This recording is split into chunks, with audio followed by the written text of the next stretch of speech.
À un moment décisif de l'histoire moderne, les dirigeants européens se sont réunis à Paris pour un sommet qui promet de redéfinir la sécurité du continent.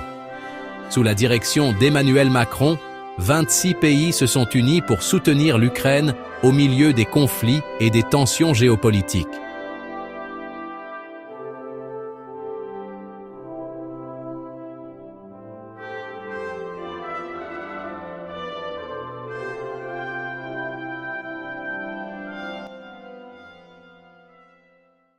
L'objectif du sommet était d'établir des garanties de sécurité pour l'Ukraine.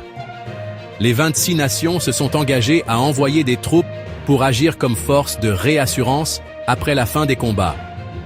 Il ne s'agit pas d'une provocation envers la Russie, mais d'une protection et d'une prévention de futures agressions. Zelensky a souligné l'importance de sauvegarder la souveraineté ukrainienne et a averti des risques de concessions territoriales. Il a demandé des garanties légales et un soutien militaire pour assurer une paix durable.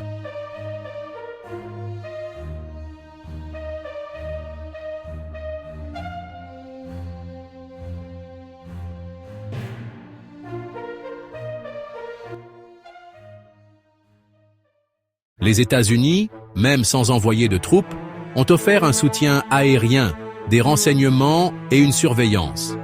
Trump a fait pression sur l'Europe pour qu'elle cesse d'acheter du pétrole russe, soulignant que la Russie tire encore des milliards de ses transactions. D'autre part, la Russie a clairement indiqué qu'elle n'accepterait pas la présence de troupes étrangères sur le territoire ukrainien, avertissant des risques pour la sécurité européenne. Visual Support for Energy Oil Discussion. Ce sommet marque un tournant dans la politique européenne. La solidarité et l'engagement envers la paix deviennent des piliers fondamentaux pour l'avenir du continent. La promesse d'une force internationale vise à protéger l'Ukraine et à garantir que la paix soit juste et durable. Si vous voulez en savoir plus sur la politique, les conflits internationaux et ce qui se passe réellement dans les coulisses en Europe, abonnez-vous à Mystic Vra et activez la cloche pour ne rien manquer.